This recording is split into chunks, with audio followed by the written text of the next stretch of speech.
जय हिंद साथियों। पुनः ऑनलाइन क्लास में हम प्रैक्टिस सेट हिंदी साहित्य का लेकर के उपस्थित हैं। इसके पहले वीडियो में प्रैक्टिस सेट तीसरा है। इसके वीडियो में हम लोग 1 से 40 यानी पहला भाग 1 से 40 हम लोग देख चुके थे। वहाँ से 41 प्रश्न नंबर 41 हम लोग देखेंगे। चलिए 40 को ही देखा। अनिर्वचनीय शब्द का सही अर्थ है तो जो वाणी द्वारा व्यक्त न किया जा सके। अर्धकथानक क्या है? तो अर्धकथानक क्या है? आत्मकथा है। अर्धकथानक क्या है? आत्मकथा है। अर्धकथानक जो है बनारसी दास द्वारा लिखा गया पहला आत्मकथा है। ये पहली आत्मकथा है।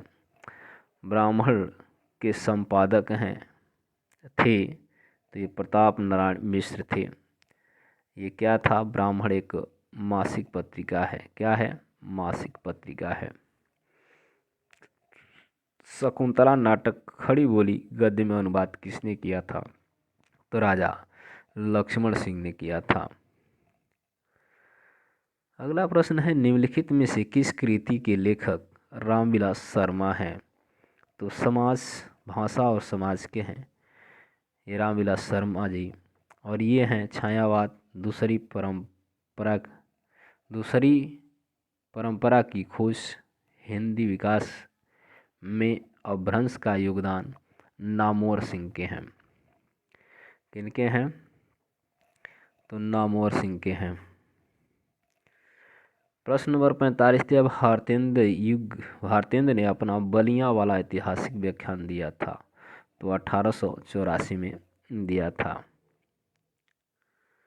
इनको भारतेंद्र हरिश्चंद्र को आधुनिक हिंदी का पितामह कहा जाता है। प्रश्न नंबर 46 हम देखेंगे। प्रश्न नंबर 46,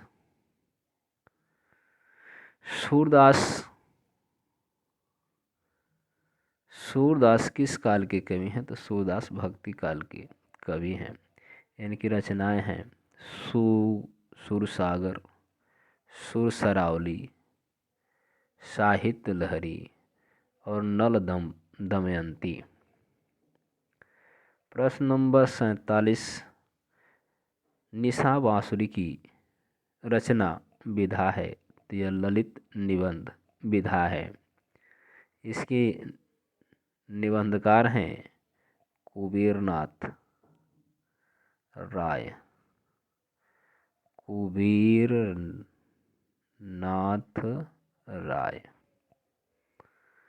प्रेमचंद का एक सशक्त उपन्यास गोदान है तो ये सामाजिक उपन्यास है। ये ग्रामीण समाज का सजीव चित्रण किया गया है। ये जो है कि मुंशी प्रेमचंद का महत्वपूर्ण एवं अंतिम उपन्यास है। शिशुपाल वध के रचनाकार हैं तो माघ जी हैं। कौन है? माघ जी हैं। इसमें क्या है? शिशुपाल वध यानी श्री कृष्ण द्वारा शिशुपाल के वध का वर्णन किया गया है। श्रीहर्ष का ग्रंथ है तो श्रीहर्ष का ग्रंथ है नैषध काव्यम। नैषध काव्य यानी इसको पूरा नाम नैषधीय चरितम। इनके अन्य रचना है अर्णव वर्णन, प्रियदर्शिका, श्री विजय प्रशस्ति।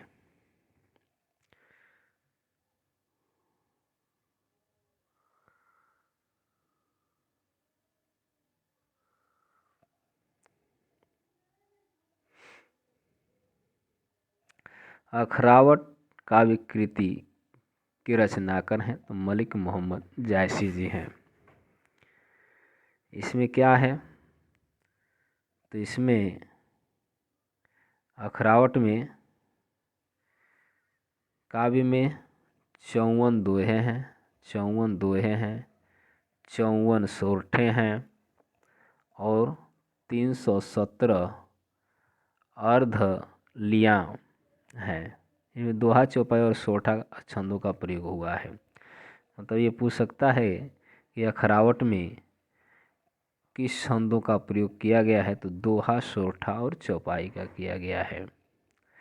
कोणार्क नाटक की रचना किसने की है, तो ये है जगदीश चंद्र माथुर जी हैं। इसमें विशु, धर्मपद, नरसिंहदेव, रामराज चालुक्य, मुकुंद, राजीव, शैवलिक, महेंद्र वर्मन आदि इस नाटक के प्रमुख पात्र हैं। अगला प्रश्न है, मथुरा, आगरा, धौलपुर, ग्वालियर आदि क्षेत्र में निम्नलिखित में से कौन सी बोली बोली जाती है? खड़ी बोली, अवधी बोली, वांगुरी बोली या ब्रज? तो मथुरा, आगरा तो आप लोग जानते ही हैं, ब्रज होता है। जब मथुरा और आगरा लगा हुआ है तो इनके साथ में से कोई मतलब नहीं है, ये सीधा ब्रज पर हम टिक लगा सकते हैं। ब्रज को आमतौर पर 3 कालखंडों में बांटा गया है: संक्रांति काल, प्रारंभिक काल, मध्यकालीन एवं आधुनिक ब्रजभाषा।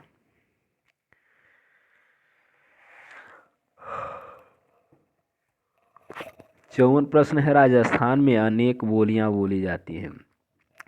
वाक्य में बोलियां शब्द हैं, स्त्रीलिंग है, बोली भाषा या पुल्लिंग है? तो ये क्या है? भाषा है। बोलियां क्या हैं? बोलियां शब्द क्या है? भाषा है। यहाँ अनेक बोलियां बोली जाती हैं। वाक्य में बोलियां शब्द भाषा के लिए प्रयुक्त किया गया है। राजस्थान में राजस्थानी हिंदी के अंतर्गत मारवाड़ी, मेवाती, जयपुरी, मालवी आदि आती हैं।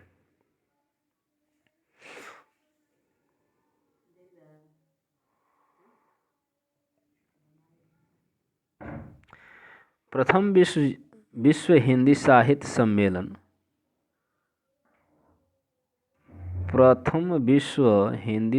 सम्मेलन किस वर्ष किसमें आयोजित किया गया था? रिक्त स्थानों के लिए उचित विकल्प चुनना है। यानी कहाँ किया गया था, किस वर्ष, कहाँ आयोजित किया गया था? तो नागपुर 1975, 1955 दिल्ली, 1910 वाराणसी या 1945 उदयपुर? इसमें आपका विकल्प होगा ए, 1975 नागपुर में।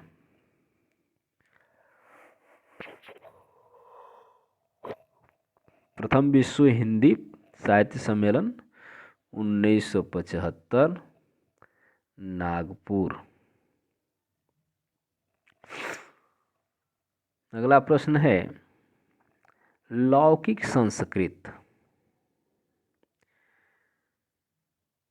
और अपभ्रंश हिंदी भाषा का उचित विकास क्रम है। तो इसमें होगा आपका बी विकल्प, वैदिक भाषा पाली।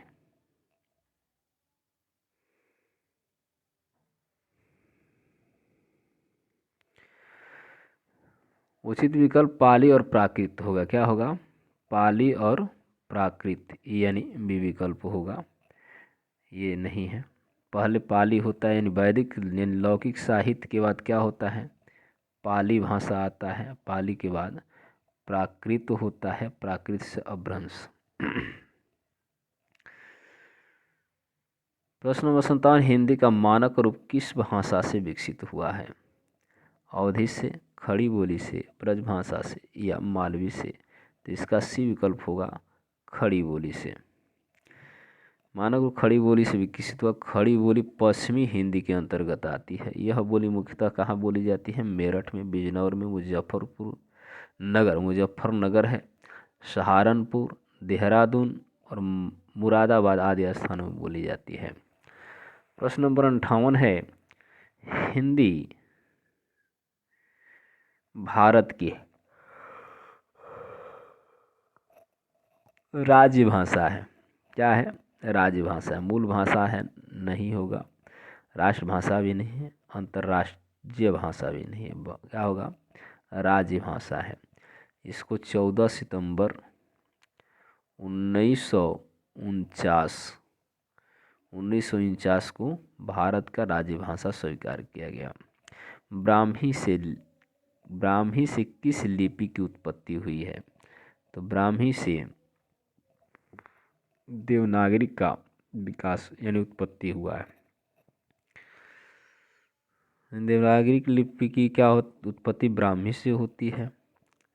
देवनागरी का हिंदी भाषा की लिपि है। देवनागरी लिपि में कुल 52 अक्षर होते हैं। कितने अक्षर होते हैं? 52 अक्षर होते हैं, जिसमें स्वर व्यंजन के नाम से जाने जाते हैं। महाप्राण व्यंजन कौन सा है? तो द और भ म। तो इसमें क्या है? भ महाप्राण है। अब इसको हम समझ लेते हैं कि भ दूसरे प फ ब भ यानी चौथे नंबर पर आते हैं। तो दूसरा यानी अपने वर्ग का दूसरा और चौथा वर्ण जो होता है वो क्या होता है? महाप्राण होता है। यह भ चौथे नंबर पर है और पहला, दूसरा और तीसरा यानी 1, 3, 5 अल्पप्राण होते हैं। यानी स्पर्श व्यंजन के 5 वर्ग हैं और जिनके क च ट त प वर्ग कहा जाता है। क वर्ग, च वर्ग, ट वर्ग, त वर्ग, प वर्ग। प्रश्न नंबर 61 है, काला और बूढ़ा चाँद के लेखक हैं? रामधारी सिंह दिनकर, सुमित्रानंदन पंत, सूर्यकांत त्रिपाठी निराला या नंद दुलारे वाजपेयी। तो ये हैं काला और बूढ़ा चाँद सुमित्रानंदन पंत, यानी बी विकल्प सही है।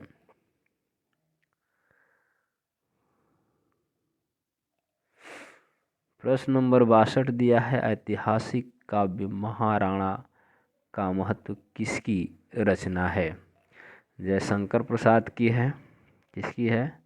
जयशंकर प्रसाद की है। इनकी अन्य रचनाएं हैं लहर है, क्या है? लहर है, कामायनी है,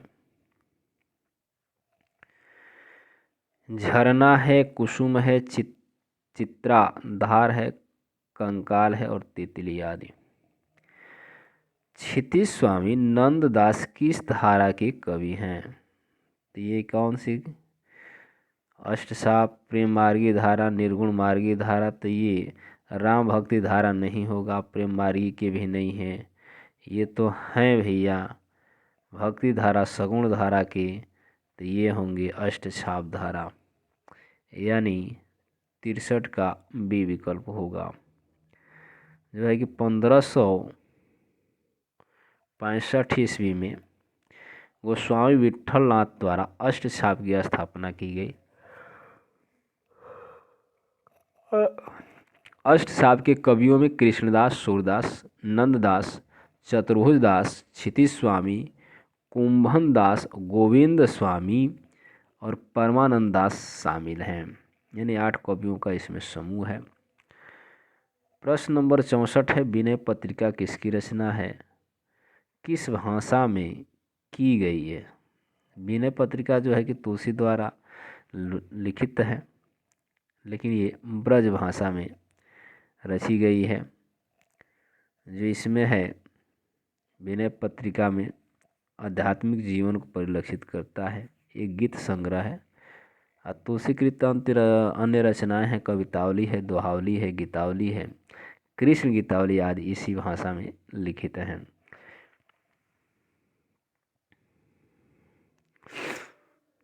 प्रश्न नंबर 64 हो गया। प्रश्न नंबर 65 है, स्वच्छंदतावादी की विशेषता नहीं है। तो यहाँ नहीं की बात किया गया है। तो यहाँ स्वच्छंदतावादी ब्रजभाषा में रचना क्या है? नहीं है। बाकी है प्रकृति परिवीक्षण, प्रेम चित्रण भी है, कथा गीत का प्रयोग भी है। यानी ये सब क्या है? स्वच्छंदतावाद की विशेषताएं हैं। पहला, दूसरा और तीसरा ये नहीं है, यानी डी विकल्प सही होगा आपका।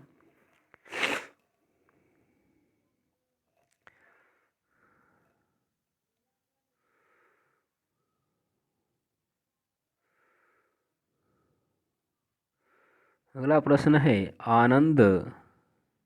आनंद कादम्बिनी के संपादक थे?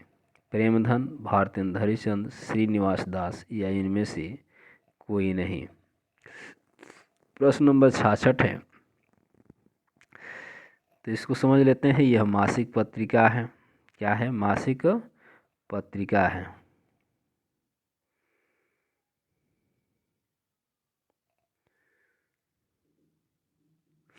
यह मासिक पत्रिका है आनंद कादम्बिनी। इसके जो लेखक हैं यानी संपादक जो हैं बद्री नारायण चौधरी हैं। कौन है? बद्री नारायण चौधरी। यानी इसका डी विकल्प होगा, इनमें से कोई नहीं। बद्री नारायण चौधरी जी हैं, यानी इनको प्रेमधन के नाम से प्रेमधन दिया भी है।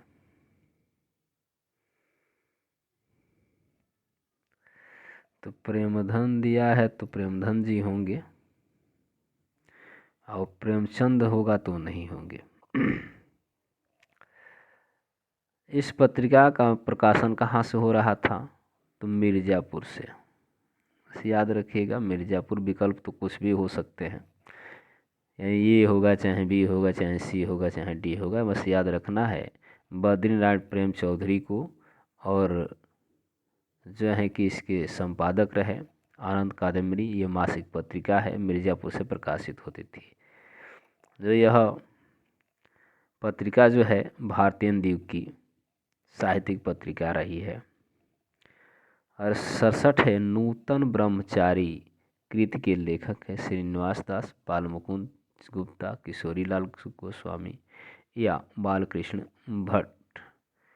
तो यहाँ भी डी विकल्प है, बालकृष्ण भट्ट। बालकृष्ण भट्ट जो है कि नूतन द्वारा नूतन ब्रह्मचारी क्या है? उपन्यास है। उपन्यास है। भट्ट के अन्य उपन्यास हैं सौ अनाज, एक सुजान और रहस्य कथा। नासिक के तो पख्यान के लेखक हैं, तो इसके लेखक हैं, ये विकल्प होगा, सदर मिश्र जी हैं। इसमें क्या, इस कृति में ऋषि नचिकेता का वर्णन किया गया है। ऋषि नचिकेता का। उन्नत संस्कृत की 4 अध्याय किसकी रचना है? अज्ञेय की, मुक्तिबोध की, जयशंकर प्रसाद या दिनकर की। तो यहाँ ये रचना है दिनकर की, रामधारी सिंह दिनकर।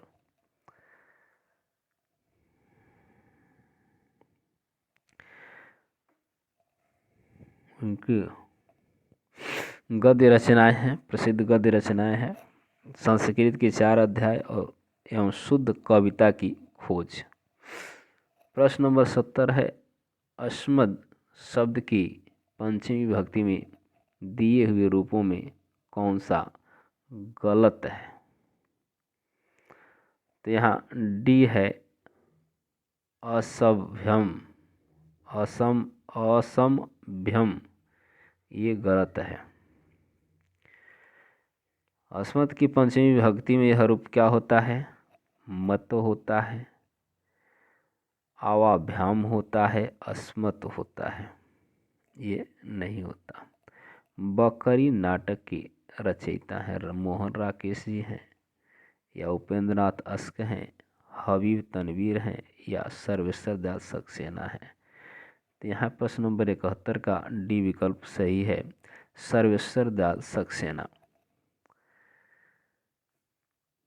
इसके 2 अंक हैं और इसका प्रकाशन लगभग हुआ है 19 74 में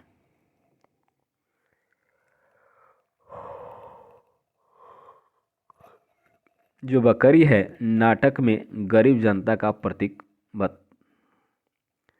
दिखाया गया है। निम्नलिखित में से कौन सा भक्ति काल की रामाश्रय शाखा की कवि हैं?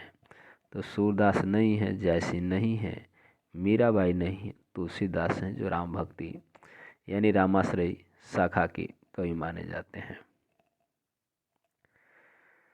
प्रश्न नंबर 72 आपका हो गया। यहाँ आप जानते ही हैं सूरदास जी हैं तो कृष्णाश्रयी शाखा के कवि हैं। जयसिंह की शाखा के हैं तो ये प्रेमाश्रयी हैं। तुलसीदास राम भक्ति शाखा के बताया ही गया। मीराबाई कृष्ण भक्ति धारा की कवित्री हैं। निम्नलिखित वाक्यों में शुद्ध है मातरम निलयते कृष्ण या मातरी निलयते कृष्ण, मातुनी लियते कृष्ण या माता निलयते कृष्ण। तो प्रश्न नंबर 73 का सी सही है। दिए गए संस्कृत में माता में अपादान कारक है, अतः मातुः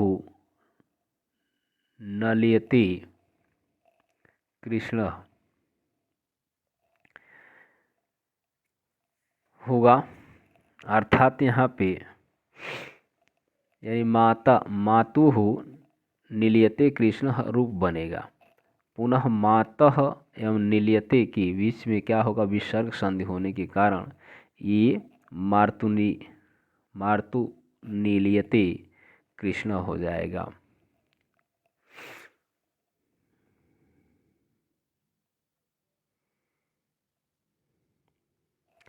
प्रश्न नंबर 74 है मेरा जीवन प्रवाह किसकी आत्मकथा है? तो प्रश्न नंबर 74 का देखेंगे ये मेरे जीवन प्रवाह किसकी आत्मकथा है? तो वियोगी हरि की है। राहुल संकीर्तन की आत्मकथा मेरा जीवन क्या है? इनकी आत्मकथा है मेरा जीवन यात्रा। शांति प्रिया द्विवेदी की आत्मकथा का नाम परिव्राजक की प्रजा है। परिव्राजक की प्रजा है। विरह वारिस किसकी रचना है? तो 75 का ये होगा बोधा की रचना है, जो कि ऋद्धकालीन प्रसिद्ध कवि हैं। विरह वारिस इनका प्रमुख ग्रंथ है। बोधा को पन्ना दरबार की सुहान और सुवहन नामक नर्तकी के से प्रेम था। उसी नर्तकी से संबंधित रचना विरह वारिस है। बोधा की अन्य रचना इश्कनामा है। इनकी दो रचनाओं का नाम यहाँ पे है विरह वारिस, जो एक नर्तकी के प्रेम के कारण इन्होंने उसमें वर्णन किया है, और दूसरी इनकी रचना है इश्कनामा। राम शब्द की षष्ठी वचन का रूप है। राम शब्द के षष्ठी वचन का रूप है तो षष्ठी की रामस्य यानी बी विकल्प होगा।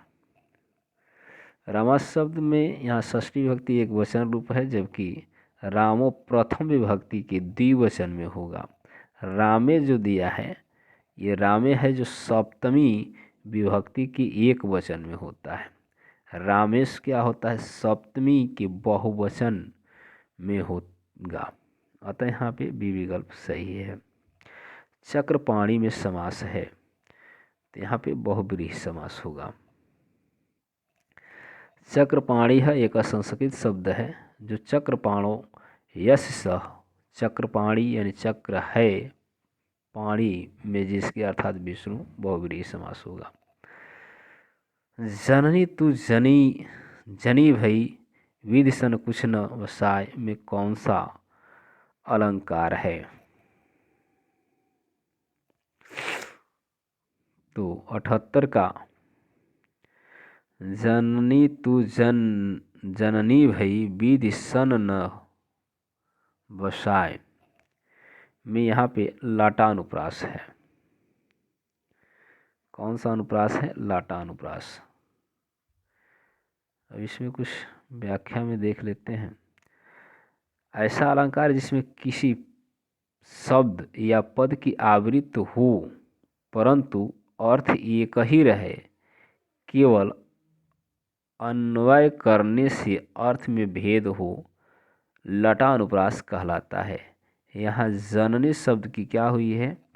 आवृत्ति हुई है।